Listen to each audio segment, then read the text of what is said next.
우리가 세상의 소식을 접하는 방식은 매우 다양합니다.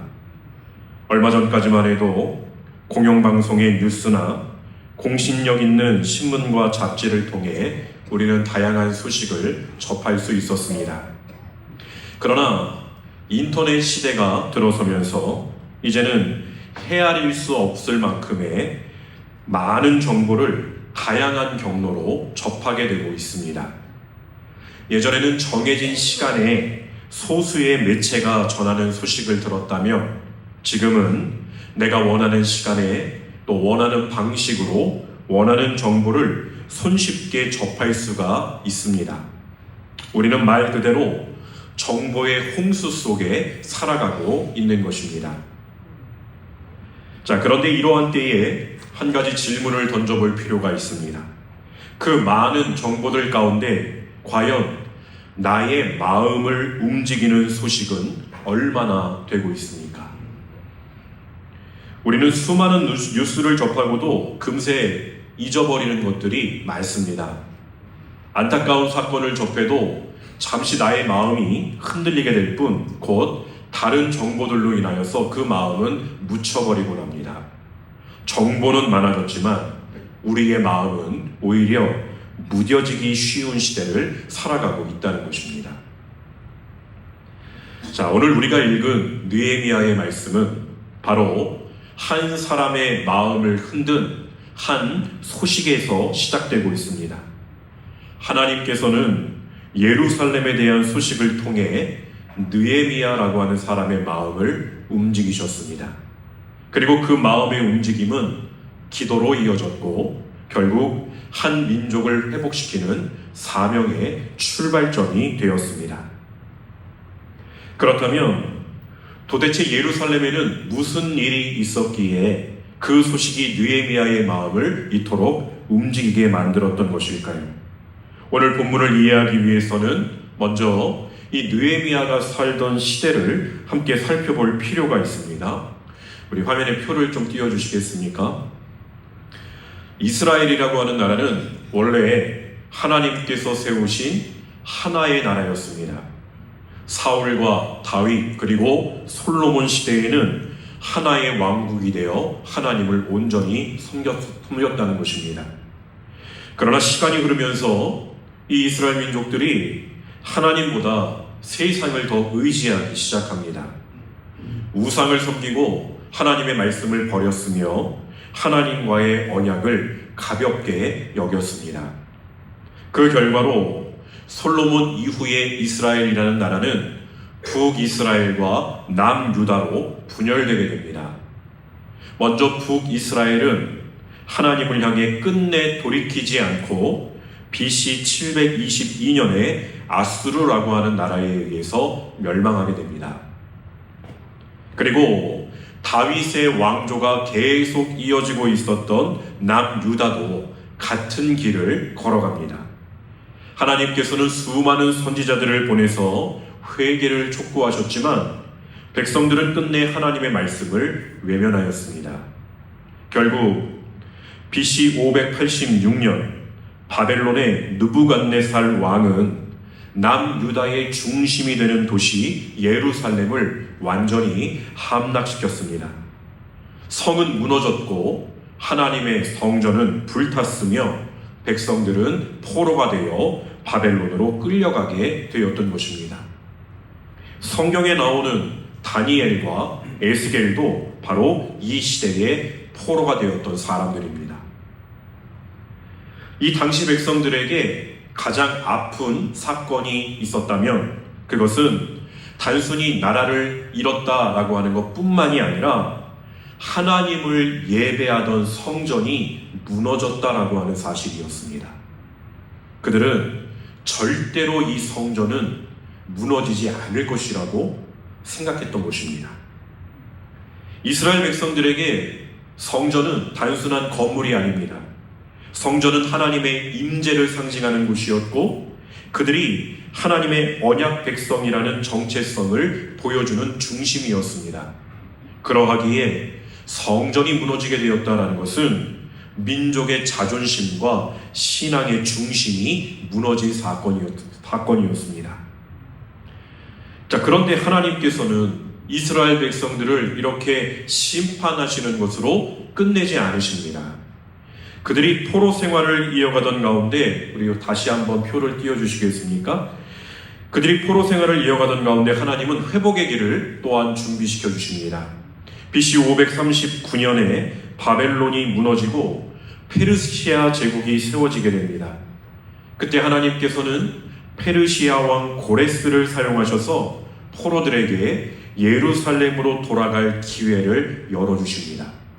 그래서 BC 537년 첫 번째 귀환에서는 수룹바벨이라는 사람이 백성들을 이끌고 돌아와 무너진 성전을 다시 세웠습니다. 그의 이름을 따서 이 성전은 수룹바벨 성전이라고 불리우게 됩니다. 그리고 그 이후에 두 번째 귀환에서는 에스라라고 하는 사람이 돌아와서 하나님의 율법을 가르치며 백성들의 신앙을 다시 세우는 일을 시작했습니다. 무너진 건물만 다시 세우는 것이 아니라 무너진 믿음도 다시 세우려고 했던 것입니다. 자, 그런데도 아직 해결되지 않은 문제가 하나 남아 있었습니다. 성전은 다시 세워졌지만 예루살렘 성벽은 여전히 무너진 채 방치되어 있었다는 것입니다. 성벽이 없다는 것은 단순히 도시가 보기 흉하다라는 뜻이 아닙니다. 이것은 언제든지 외적의 침입을 받을 수 있다라고 하는 의미였고, 백성들은 여전히 수치와 두려움 가운데 살아가고 있다는 뜻이었습니다. 바로 이러한 시대에 하나님께서는 한 사람, 느헤미야의 마음을 깨우시고 훗날 그를 예루살렘으로 보내 성벽을 재건하게 하십니다.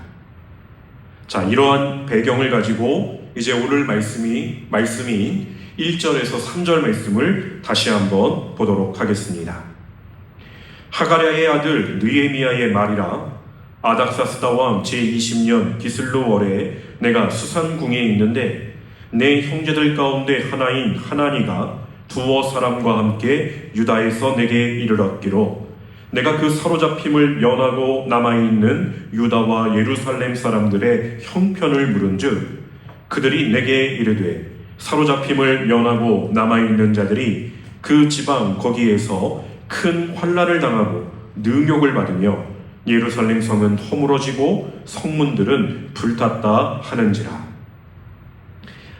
아닥사스다 왕 제20년 기슬루월은 오늘날 우리가 사용하고 있는 달력에 의하면 대략 11월과 12월에 걸쳐 있는 시기입니다. 이때의 느헤미야는 예루살렘을 다녀온 하나니에게서 유다 땅과 예루살렘에 남아있는 사람들의 형편에 대한 이야기를 듣게 됩니다. 그는 자신의 동족들이 그곳에서 큰 환난을 당하고 있고 능욕을 받으며 예루살렘 성은 허물어졌고 성문은 불탔다라는 이야기를 전해 듣게 됩니다. 앞에서도 말씀드렸지만 예루살렘은 하나님께서 당신의 이름을 두시려고 했던 도성이었기에 예루살렘이 무너진 채 방치되고 그 백성이 능욕을 받고 있다는 것은 단순히 한 도시의 불행에 그치는 일이 아니라 바로 하나님의 백성들이 수치를 당하고 있으며 하나님의 이름이 이방 민족들에게 조롱받고 있는 상황이 되었던 것입니다. 자, 그러니 이때에 느헤미야의 반응은 어떠하였겠습니까? 오늘 본문 4절 말씀에 보면 내가 이 말을 듣고 앉아서 울고 수일 동안 슬퍼하며 하늘의 하나님 앞에 금식하며 기도하여 라고 하였습니다. 자, 소식에 반응하고 있는 느헤미야의 행동 순서에 주목해 보시기 바랍니다. 그는 이 말을 듣고 앉아서 울고 수일 동안 슬퍼하며 하늘의 하나님 앞에 금식하며 기도하여 라고 말하고 있습니다. 자, 먼저 이 말을 들었다라고 하는 것이 매우 중요한 것입니다. 여러분, 우리는 매일 많은 소리를 듣고 살아갑니다. 그런데 이 느헤미야서를 볼 때 한 가지 우리가 꼭 기억해야 할 것이 있습니다. 그것은 우리가 그렇게 듣고 있는 수많은 말과 사건 속에서 하나님께서 우리의 마음에 들려주시는 뜻이 있다는 것입니다. 우리는 그것을 분별하는 자리에 서야 하는 것입니다. 하나님은 말씀하시는 분이십니다. 하나님께서는 성경 말씀을 통해 우리에게 말씀하시고 성령의 감동을 통해 우리의 마음을 깨우시며 때로는 우리가 만나는 사람과 사건을 통해 내가 외면하고 있던 현실을 바라보게 하십니다.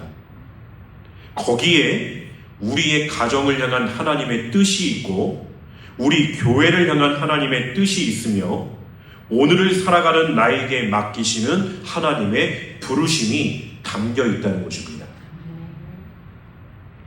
자, 느헤미야는 이렇게 예루살렘 성이 다 회파되고 이스라엘 민족들이 능욕당하고 있다는 말을 들었을 때 이 말을 하나님께서 자신의 마음에 맡기시는 거룩한 사명이라고 받아들였습니다.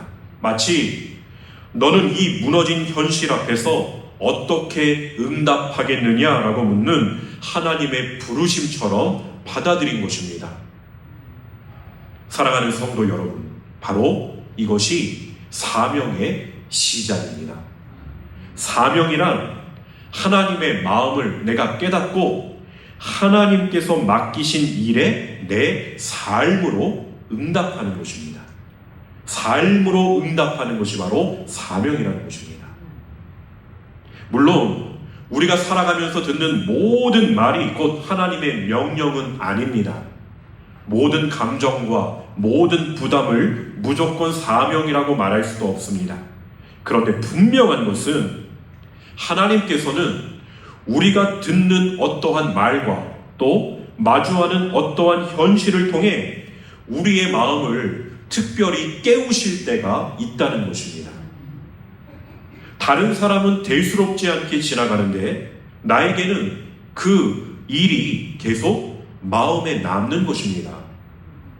다른 사람은 잊어버리는데 나는 기도할 때마다 그 사람이 생각나는 것입니다.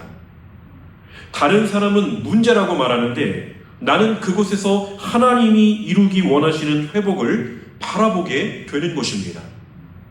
그것이 하나님께서 우리에게 맡기시는 사명의 씨앗일 수도 있다는 것입니다. 그런데 문제는 많은 사람들이 잘 듣지를 못합니다. 하나님은 말씀하고 계시는데 못 듣고 지나가는 것입니다. 대신 그저 무언가 안 좋은 소식을 들을 때면 다른 사람들과 함께 원망하고 불평하고 탄식하고 화만 냅니다. 시대를 탓하고 교회를 탓하고 지도자를 탓합니다. 그러나 여러분, 하나님의 음성을 삶 가운데 듣고자 하는 사람은 질문이 달라지게 됩니다. 우리 화면에 띄워주시겠습니까? 하나님의 음성을 듣고자 하는 사람은 누가 잘못했습니까? 라고만 묻는 것이 아니라 하나님, 이 현실 속에서 제가 해야 할 일은 무엇입니까? 라고 묻게 되는 것입니다. 또 다음 화면 보시겠습니까? 하나님의 음성을 듣고자 하는 사람은 왜 이런 일이 일어났습니까? 라고만 탄식하는 자리에 서는 것이 아니라 하나님, 이 무너진 곳을 회복하시기 위해 저를 어떻게 사용하시겠습니까? 라고 기도하는 자리에 서는 것입니다. 사랑하는 성도 여러분, 오늘 우리 한 사람 한 사람이 살아가고 있는 이 하루에도 하나님께서 우리에게 맡기시는 사명이 담겨 있습니다. 하나님께서 허락하신 하루는 단지 시간을 보내버리는 날이 아니라 하나님의 뜻에 응답하며 살아가는 날이라는 것입니다. 우리에게는 하루하루 동안 가정에서 감당해야 할 사명이 있고 교회에서 감당해야 할 사명이 있으며 만나는 사람들을 향해 감당해야 할 사명이 있다는 것입니다. 즉, 우리에게 사명이 없는 날은 없다는 것입니다. 모든 날이 사명의 날입니다. 자, 느헤미야가 그렇게 하나님의 말씀을 먼저 들었다라고 하는 것은 그가 귀로만 들은 것이 아니라 마음으로 들었다는 것을 뜻하는 것이었습니다. 소식만 듣는 것이 아니라 그 소식 속에서 하나님의 마음을 헤아렸던 것입니다. 그리고 하나님의 마음을 들었다면 우리는 반드시 그 말씀 앞에서 반응해야 하는 것입니다. 그 말씀을 흘려 보내버리는 것이 아니라 반응하는 사람들이 되어야 하는 것입니다. 자, 느헤미야는 이 소식을 들은 뒤 어떻게 반응하였습니까? 그의 반응은 먼저 울음이었습니다. 그런데 그가 흘린 눈물은 단순히 감정적인 눈물이 아니었습니다. 하나님의 백성이 당하는 고통을 자신의 고통으로 받아들였던 눈물이었고, 하나님의 이름이 조롱받는 현실을 아파하는 눈물이었습니다. 그는 예루살렘의 무너진 현실을 남의 일로 여기지 않았습니다. 그 아픔을 자신의 마음에 품었고, 바로 그 눈물의 자리에서 이제 기도가 시작되었다는 것입니다. 본문 5절에서 7절 말씀입니다. 이르되 하늘의 하나님 여호와 크고 두려우신 하나님이여, 주를 사랑하고 주의 계명을 지키는 자에게 언약을 지키시며 긍휼을 베푸시는 주여 간구하나이다. 이제 종이 주의 종들인 이스라엘 자손을 위하여 주야로 기도하오며 우리 이스라엘 자손이 주께 범죄한 죄들을 자복하오니 주는 귀를 기울이시며 눈을 여시사 종의 기도를 들으시옵소서. 나와 내 아버지의 집이 범죄하여 주를 향하여 크게 악을 행하여 주께서 주의 종 모세에게 명령하신 계명과 율례와 규례를 지키지 아니하였나이다. 아멘. 자, 느헤미야의 기도는 언제나 그러하듯이 하나님이 어떤 분이신지를 고백하는 데서부터 시작되고 있습니다. 이것은 우리가 이 기도의 내용을 통해서 계속해서 배워왔던 모습입니다. 하나님이 어떤 분이신지를 먼저 고백하고 있다는 것입니다. 그는 하나님을 크고 두려우신 하나님, 그리고 언약을 지키시며 긍휼을 베푸시는 하나님이라고 부르고 있습니다. 그렇습니다. 느헤미야는 지금 현실보다 크신 하나님을 바라보고 있는 것이고, 이스라엘의 불성실함에도 불구하고 당신의 언약을 신실하게 지키시는 그 하나님을 의지하고 있는 것입니다. 이것이 바로 우리가 드리는 기도의 출발점입니다. 기도는 내 문제의 크기를 반복하여 말하는 것이 아니라 그 문제보다 크신 하나님이 누구신지를 기억하는 데서부터 시작하는 것입니다. 예루살렘의 성벽은 무너져 있었고 백성들은 수치를 당하고 있었지만 하나님의 언약까지 무너진 것은 아니었습니다. 백성은 하나님을 떠났지만 하나님께서는 자기 백성을 향한 긍휼을 거두지 않으셨다는 것입니다. 바로 그 하나님 앞에서 느헤미야는 죄를 고백합니다. 그런데 그의 고백에는 매우 중요한 특징이 담겨 있습니다. 그는 이 이스라엘 백성들의 죄를 지적하면서 그들을 비난하지 않았습니다. 하나님을 저버린 저 어리석은 자들이 범죄하였습니다 라고 말하지 않고, 하나님, 나를 포함한 우리 이스라엘 자손이 주께 범죄하였습니다 라고 고백합니다. 그리고 더 나아가서는 그는 나와 내 아버지의 집이 범죄하였습니다 라고 기도합니다. 여러분, 이것을 다른 말로 한다면 지금 그는 이스라엘 자손이 지은 죄를 나의 죄로, 자신의 죄로 고백하며 회개 기도를 드리고 있는 것입니다. 자, 그리고 느헤미야의 기도는 죄의 고백에서 끝나지 않습니다. 그는 그렇게 죄를 고백하고 하나님의 약속의 말씀을 붙들고 있습니다. 본문 8절과 9절의 말씀을 보겠습니다.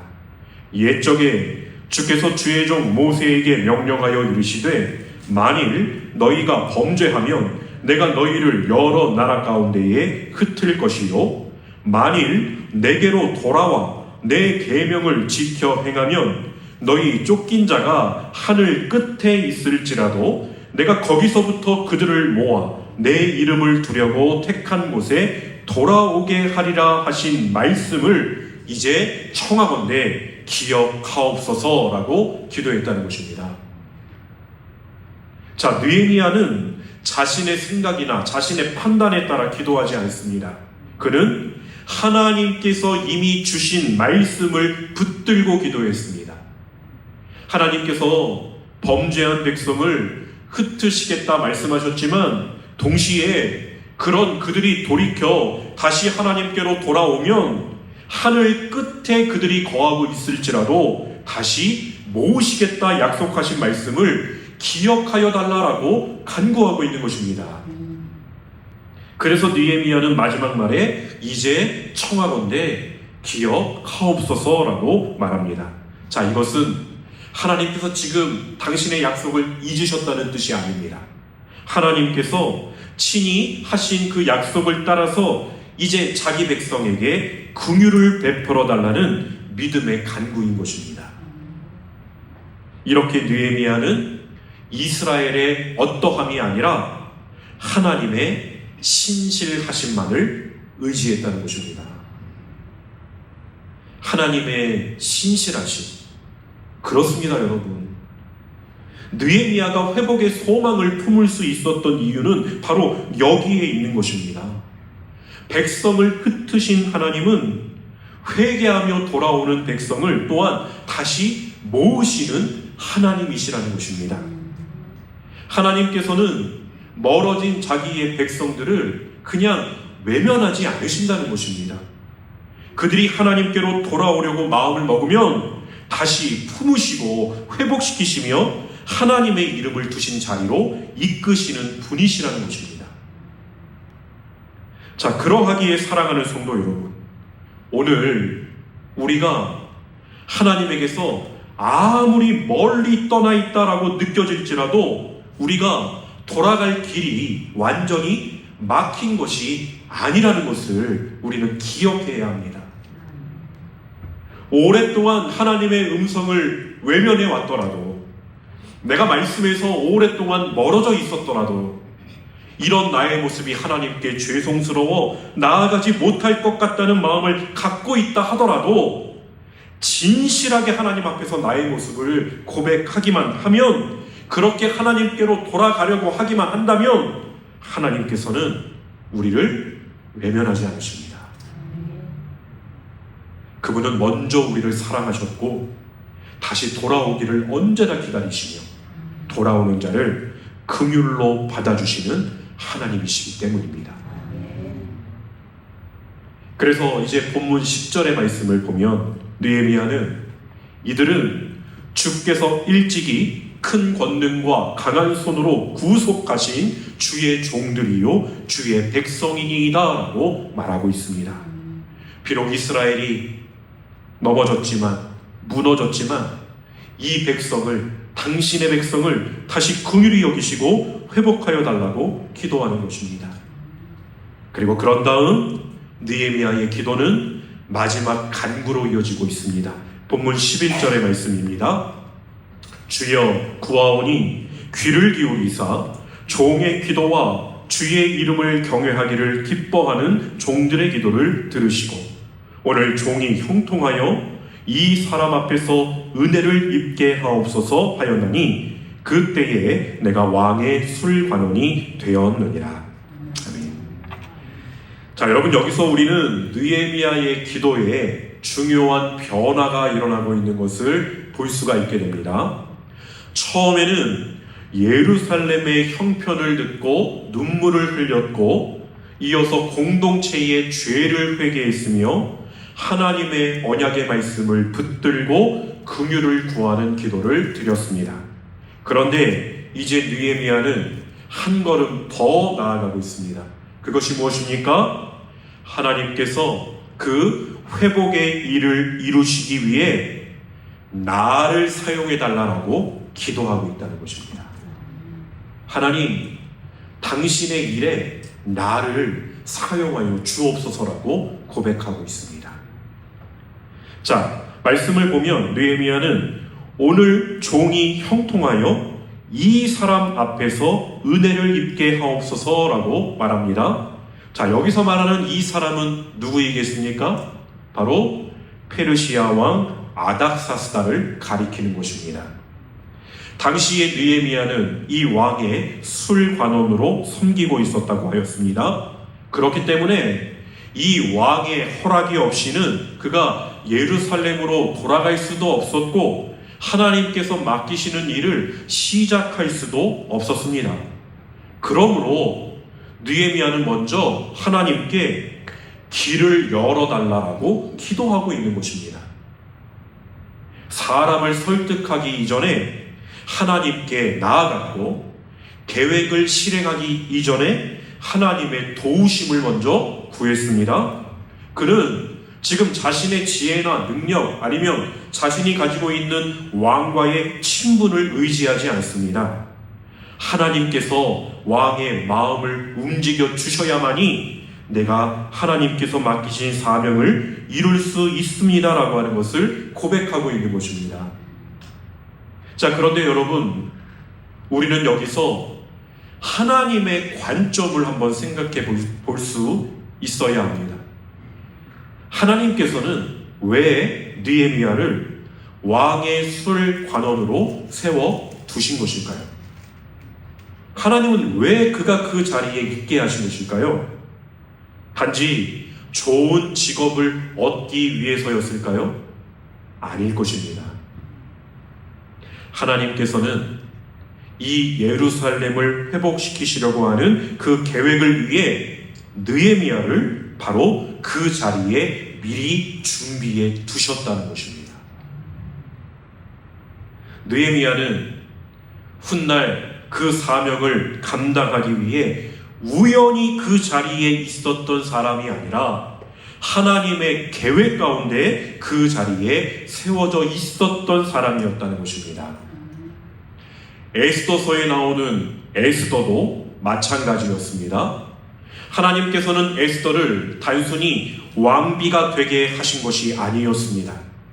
민족이 멸망의 위기에 처하게 되었을 때 하나님께서는 이미 에스더를 왕궁에 세워 두셨던 것입니다. 그래서 모르드게는 에스더에게 이렇게 말하지 않습니까? 에스더 4장 14절 말씀 보시겠습니다. 내가 왕후의 자리를 얻은 것이 이때를 위함이 아닌지 누가 알겠느냐. 자, 그렇다면 여러분, 오늘 우리들도 질문해 보아야 합니다. 사랑하는 성도 여러분, 하나님께서는 왜 지금 나를 이 자리에 두신 것일까요? 왜 나는 지금 이 가정의 아버지이고 어머니이며 남편이고 아내일까요? 왜 나는 지금 이 직장에서 일하고 있으며 왜 나는 지금 이 교회에서 신앙생활을 하고 있는 것일까요? 왜 하나님께서는 나를 지금 이 시대와 이 자리로 보내셨을까요? 그것은 하나님께서 우리를 우연히 그 자리에 두신 것이 아니라 하나님의 뜻을 이루는 통로로 우리를 세우셨기 때문인 것입니다. 지금 내가 서 있는 자리는 단지 생계만을 위한 자리도 우연히 머물고 있는 자리도 아닙니다. 하나님께서 나를 그곳에 필요로 하시기에 허락하신 자리이며 하나님께서 맡기신 사명을 이루어가는 자리라는 것입니다. 여러분, 우리가 이것을 깨닫게 될 때 우리의 하루는 그냥 그렇게 지나가는 하루가 아니라 하나님의 사명을 이루어가는 하루하루가 되는 것입니다. 그것이 하나님께서 우리에게 하루를 허락하여 주시는 이유라는 것입니다.